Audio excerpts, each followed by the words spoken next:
Buenas! Nesse vídeo a gente vai falar sobre as diversas classificações de taxa de juros.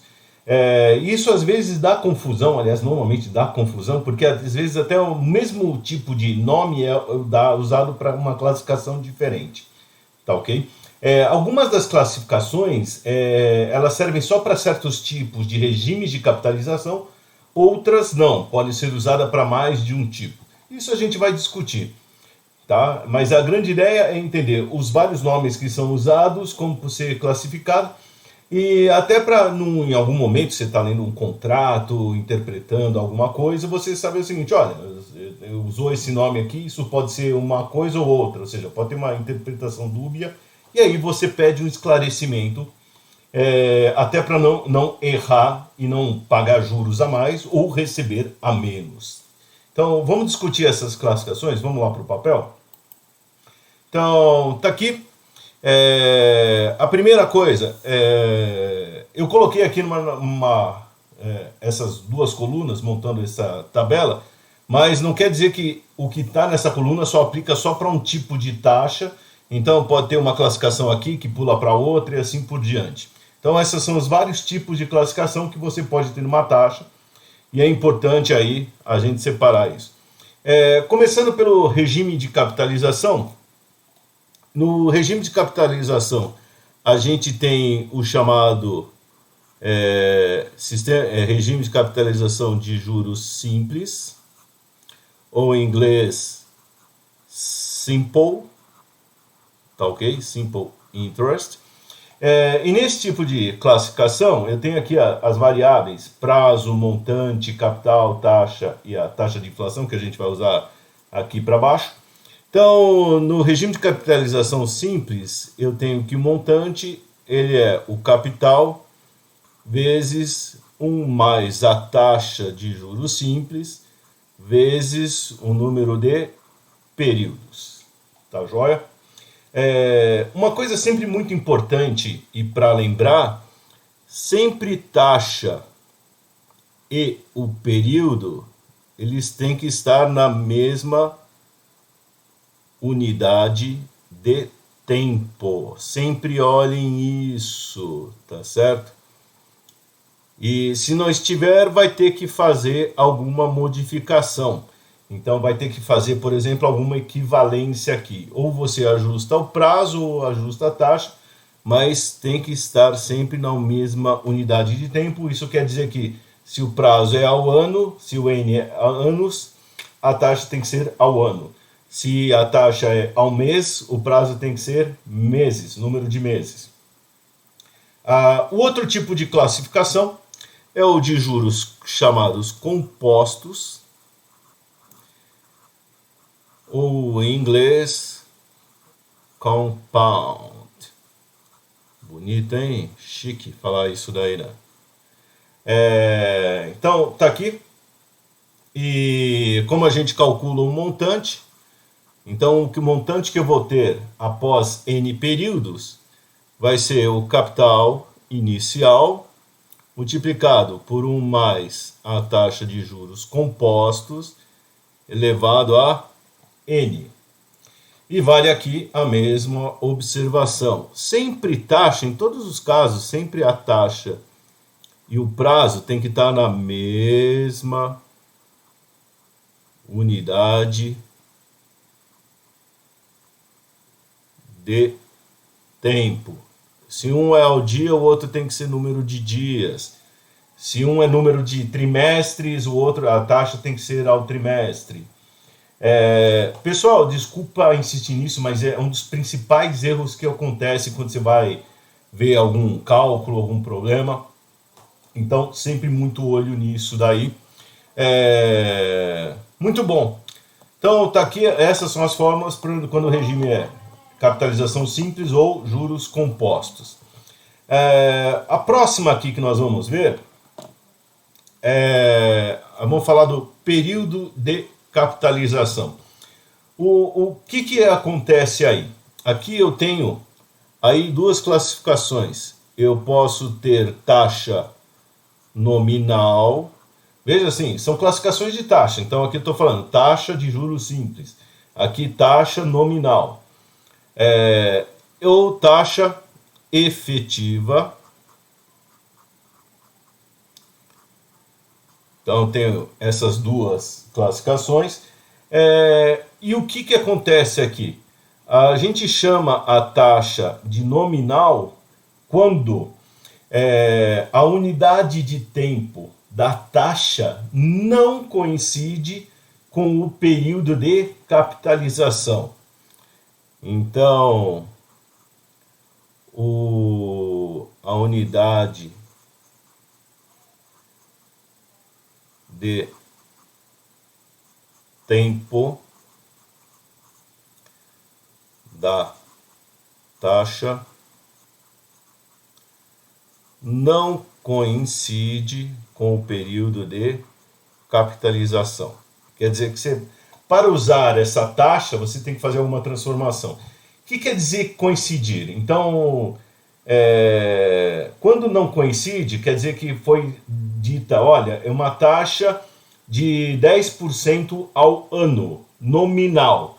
Isso quer dizer que, só que aí ele continua, capitalizada semestralmente. Isso quer dizer que a taxa é divulgada anualmente, então taxa nominal, 10% ao ano, nominal, capitalizada, e aí vem o período de capitalização, capitalizada semestralmente, ou seja, você só incide juros a cada semestre e não a cada ano. Então você tem que usar a taxa semestral para fazer os cálculos dos juros. Ou de outra forma, a taxa, se ela é descrita de maneira nominal ao ano e capitalizada semestralmente, quer dizer que a taxa efetiva, e aí a taxa efetiva é quando a unidade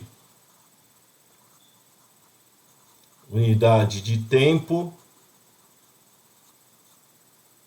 coincide com o período de capitalização. O período de capitalização é o período que a gente adiciona os juros, é o que transforma assim, a taxa que a gente deve usar efetivamente. Tá legal? Então aí é o seguinte, se eu tenho, por exemplo, uma taxa de juros ao ano nominal, e aí ele tem que falar o seguinte, olha, capitalizada, e ele tem que falar a forma de capitalização, semestralmente, ou capitalização semestral. Então, a gente não pode usar esta taxa do jeito que está, a gente tem que transformá-la em outra taxa. Então, que outra taxa? A gente vai transformá-la, então, se é capitalizada semestral, a referência a gente tem que transformar de anual para semestral, porque a efetiva vai ser semestral. Então, a taxa ao semestre vai ser igual à taxa ao ano, que foi dada, dividido, e aí é o seguinte, capitalizada semestralmente e a taxa foi dada ao ano, quantos semestres a gente tem no ano? 2. Então, divide por 2. Então, esta taxa aqui é que a gente tem que usar. Então, a gente vai trabalhar com a taxa ao semestre, porque a capitalização é semestral. Ah, mas ele deu ao ano. Então, tem quantos semestres no ano? 2, divide a taxa ao ano por 2. Só isso. Isso tem a ver alguma coisa com juros simples? Não, é só uma regrinha, tá certo? Aliás, isso daqui não tem nada a ver com juros simples compostos, é só a forma de expressar a taxa. Em muitos lugares, principalmente nos Estados Unidos, se usa muito esse tipo de taxa nominal. Por quê? Porque muitas taxas de juros elas são pequenas. Então, você transforma ela em taxa nominal, porque aí você multiplica por 2, fica um número mais fácil das pessoas entenderem. Então, ao invés de você falar 0,0246, você pega e multiplica por 2 e aí fica um número um pouco melhor para trabalhar. Tá ok? Mas é fácil, é só pegar ali a taxa nominal. Você tem que saber, e aí alguém tem que pegar e te dizer qual que é o período de capitalização, ou você tem que conhecer a convenção já usada para aquele tipo de taxa. E normalmente, naquele título que você está usando, ou naquela operação, financiamento, ou naquele tipo de investimento, já tem um padrão, uma convenção que se usa. Então, está aqui quando a taxa como que a gente transforma de taxa ao ano nominal para uma taxa efetiva ao semestre. E a taxa efetiva, o período coincide, então legal. Só que aí é o seguinte, aqui se alguém deu a taxa ao ano, tá certo? E ela é uma taxa efetiva, então aí a gente já sabe que ela é capitalizada anualmente. Tá ok? E aí é o seguinte, eu quero transformar essa taxa ao ano em uma taxa ao semestre. Só que essa taxa aqui já é efetiva, então legal. Então aí eu vou fazer essa transformação aqui. A taxa ao semestre nesse caso. Como ela é efetiva, eu vou pegar 1 mais a taxa ao ano e elevo a 1 sobre 2, faço aqui a equivalência de taxas e subtrai 1. Tá ok? Então, essa transformação que a gente faz para transformar uma taxa efetiva ao ano em uma taxa efetiva ao semestre. Tá ok? E aí, assim, muito tranquilo. Só a taxa nominal é que sempre de olho. É uma taxa nominal, um número nominal. Legal, ele tem que dizer qual que é o tipo de capitalização. Aí você já vai saber ali. Aí o que eu faço? Pega a taxa e divide por 2. Se for capitalização trimestral, tem 4 trimestres no ano. Pega a taxa ao ano e divide por 4. Se for capitalização semestral aqui, uma taxa nominal. Se for efetiva, é só fazer as transformações usando equivalência de taxa, como já se faz por aí. Muito bem. Outra agora, vamos falar agora de inflação. Então aqui, quando é inflação, aí é o seguinte, a gente tem taxas que são chamadas de, alguns chamam de efetiva, tá certo? Como a taxa efetiva normal, seria essa daqui. Alguns chamam de taxa aparente, eu não gosto do nome, mas se usa esse nome. Ou alguns chamam de taxa nominal. E aí costuma dar confusão, porque aí você chama essa taxa de nominal, aqui é o nominal, só que aí são coisas diferentes. Quando chama taxa efetiva é essa daqui, não dá rolo. Mas quando chama nominal, aí dá problema aqui. Tá? Normalmente, quando alguém fala de taxa nominal e envolve inflação, ele já está discutindo aqui, essa é uma taxa nominal usando um índice de inflação tal, tem alguma referência à inflação ali. Aqui nesse caso, quando usa o nominal, ele já fala normalmente o período de capitalização. Então esse é o truquezinho. Veja, deu a taxa nominal e falou o período de capitalização, ele está falando deste tipo nominal aqui, em relação ao prazo de capitalização. Se ele fala nominal e não fala mais nada, provavelmente ele está falando com inflação. E normalmente aparece alguma menção à inflação na história. E do outro lado, outra classificação que a gente tem é a taxa de juros real. Diferença entre elas é que esta daqui ela é obtida, ela não é observável, então ela é obtida após expurgar, retirar a taxa de inflação. Então, para a gente chegar na taxa real, a gente tem que retirar a taxa de inflação. Do lado, esse outro lado, a efetiva, ela já incorpora,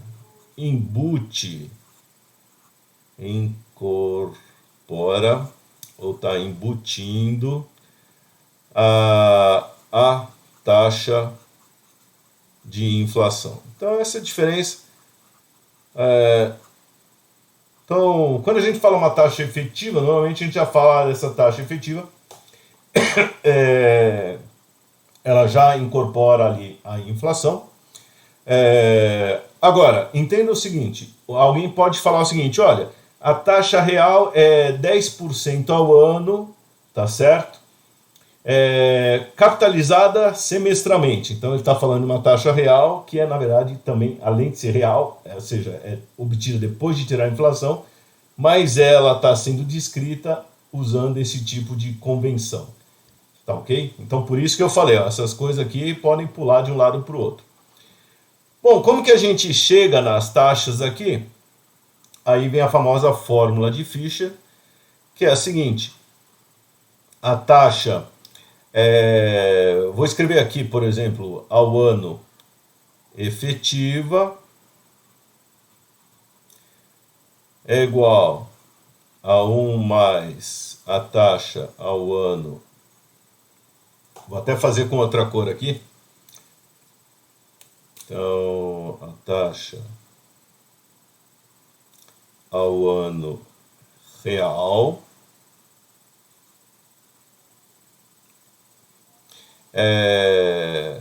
vezes 1 mais a taxa de inflação. Eu vou usar aqui a letra π para descrever a taxa de inflação. E entenda o seguinte, pode ser tanto para uma inflação passada, ou seja, fazer alguma análise da histórica, como também usar alguma projeção de inflação. Funciona, tá certo? Só que normalmente quando esse π aqui é uma inflação esperada, é uma projeção, essa efetiva também costuma ser uma projeção, assim como essa taxa real. Tá? E aqui do outro lado, aí eu tenho que a taxa ao ano real, ela vai ser igual.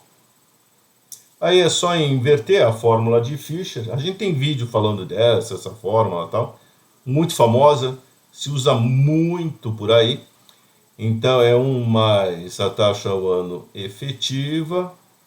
É só pegar essa fórmula de Fischer aqui e inverter sobre 1 mais a taxa de inflação e tira 1. Tá ok? Então pronto, é isso daí. Então, até colocar aqui, ó, fórmula de Fischer. Só para a gente registrar aqui.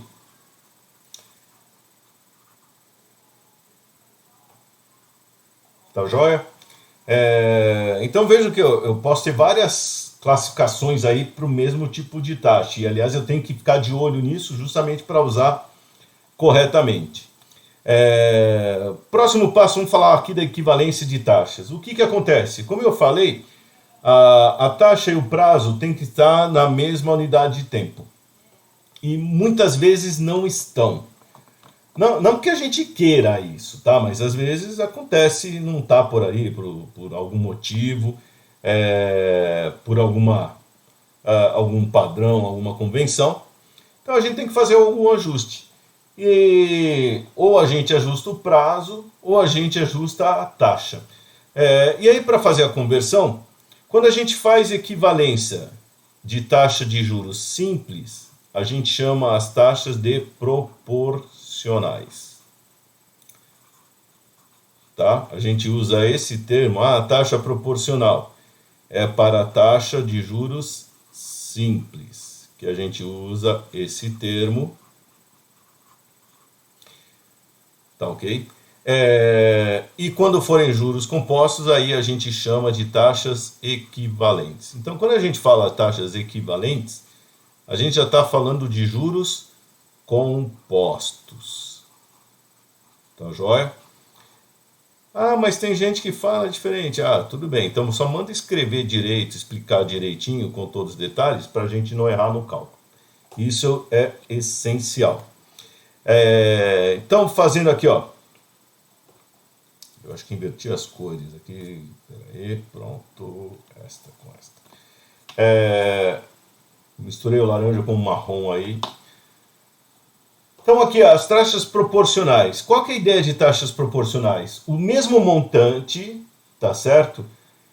E o mesmo, o mesmo capital aplicado por prazo igual, mas em unidades de tempo diferentes, tem que dar o mesmo montante. Então, de novo, o mesmo capital aplicado por um prazo igual, mas dado em unidades de tempo diferentes, tem que gerar o mesmo montante. Então, fazendo essas contas, então assim, ó, seria, por exemplo, ó, o montante, pegando o capital, vezes 1 mais a taxa I1, vezes o prazo N1, isto daqui, agora eu vou fazer com essa cor aqui, usar um vermelhão aqui, ó. Este daqui tem que ser igual, pronto, tá joia? Ao que? Ao mesmo capital, só que usando uma taxa numa unidade de tempo diferente, tá certo? Então tem o I1 e N2. Então aí essa é a taxa, a forma que a gente faz para fazer a proporcionalidade ou equivalência de taxas. Então o que vai acontecer? Esses montantes e capitais aqui vão se anulando aqui, tá certo? Na verdade a gente iguala os montantes e os capitais vão se anular. O 1 também ele vai subtrair, vai cancelar. Então a gente vai ter que I1 vezes N1, que é a unidade de tempo, tem que ser igual a I2 vezes N2. Ou usando, por exemplo, então, por exemplo, uma taxa ao ano vezes número de anos tem que ser igual a uma taxa ao dia vezes número de dias. Mas o número de dias aqui tem que ser o mesmo prazo no total desse número de anos. Isso quer dizer, por exemplo, se o número de anos for 2, o número de dias tem que ser a quantidade de dias igual a 2 anos, tá certo? Senão aí vai dar ruim. Então, fazendo essa conta aqui, a gente tem a taxa ao ano proporcional, vai ser a taxa ao dia, que multiplica o número de dias dividido pelo número de anos. Tá ok? Então é facinho aqui na proporcional. E na taxa equivalente segue o mesmo caminho.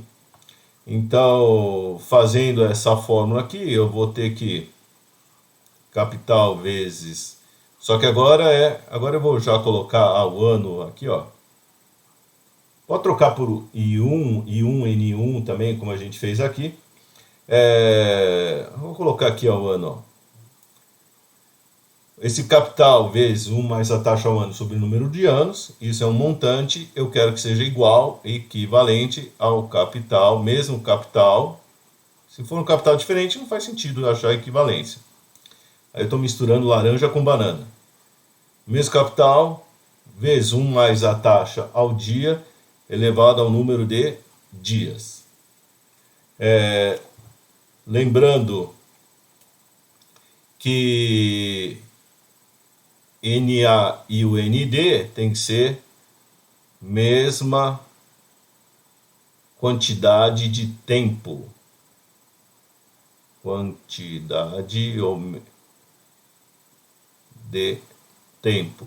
Então, se eu estou falando de 2 anos aqui, e aqui, por exemplo, dias, se a convenção, e tem que entender qual é a convenção. Então, tem lugar que a convenção 1 ano é 360 dias, tem lugar que 1 ano é 365 dias.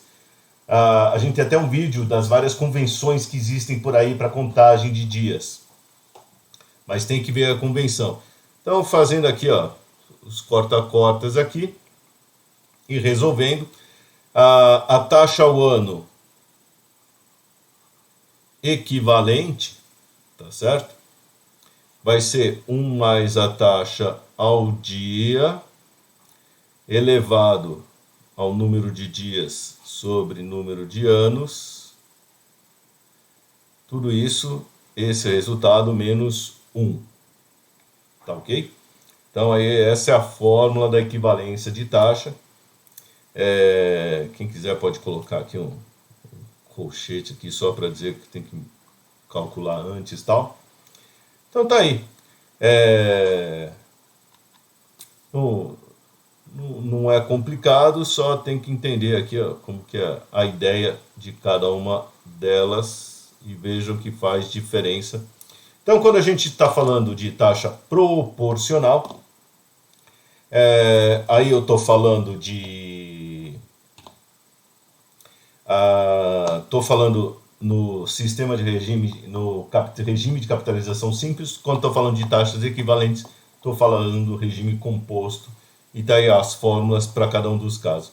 E finalmente o intervalo de capitalização, que eu tenho e aí eu vou fazer só para composta, tá? Que é onde mais a gente usa isso daqui. Para o juros simples nem costuma se usar isso. Então, para composta, eu tenho o intervalo de capitalização com taxa composta discreta e tenho taxa composta contínua. Então, quem normalmente usa esse tipo de intervalo de capitalização é as taxas compostas e principalmente essa é uma preocupação para quem trabalha com derivativos, que se usa muito. Tem vários modelos de juros compostos contínuos ou compostos continuamente. Muito bem, como que é a taxa de juros composta discreta? Discreta quer dizer intervalos discretos de tempo, então um dia, uma semana, um mês, tá ok? Vamos dizer, até 1 hora. Então, aqui, essa é a nossa fórmula tradicional. Então, o montante é capital vezes 1 mais a taxa discreta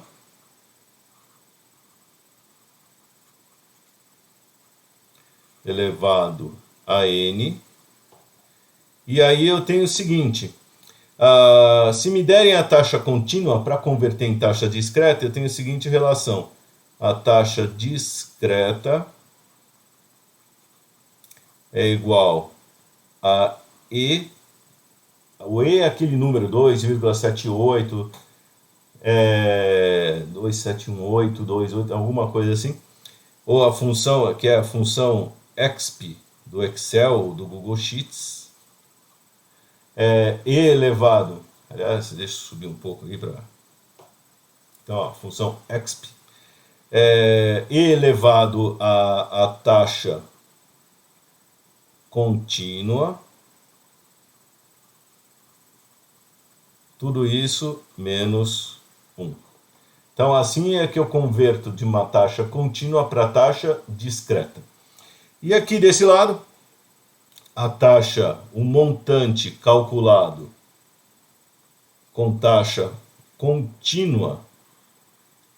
O que é uma taxa contínua? Quer dizer que é como se fosse uma função contínua, tá? Ela não, uma função discreta, ela tem degraus. Por isso que eu falo a cada dia, a cada semana, a cada mês. Então, não é a todo momento. Então, você tem esses períodos maiores, fixos.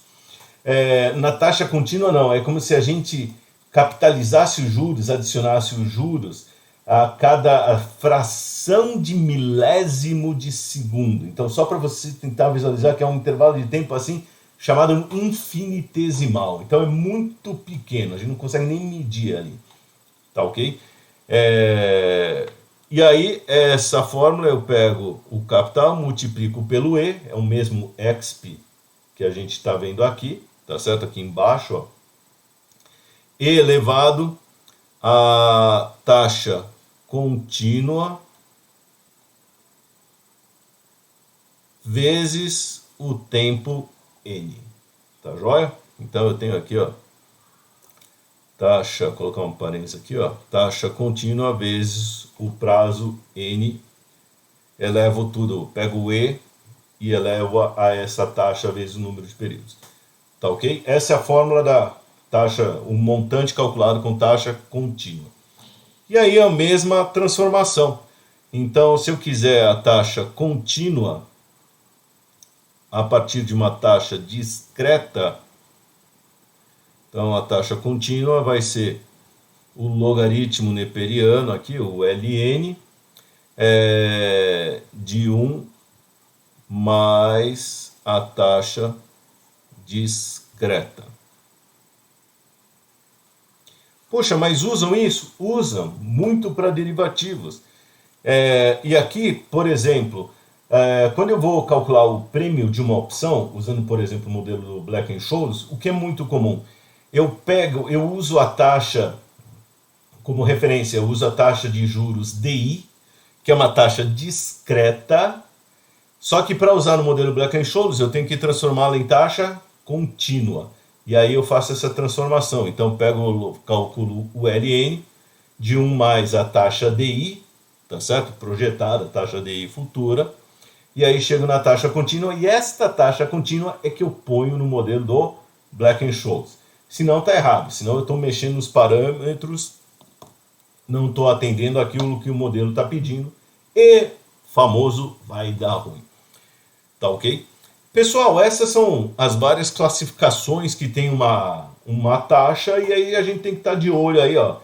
Como tem que fazer, como transforma, qual que é a regrinha. Então tá aí tudo resumido. E o que você tem que se atentar nos nomes aí. E quando ouve um nome, já está sabendo que tipo de taxa, o que tem e o que não tem dentro dela. Tá legal? O que é importante para tomar as decisões corretas. Muito bom, pessoal. Então aí as diversas classificações.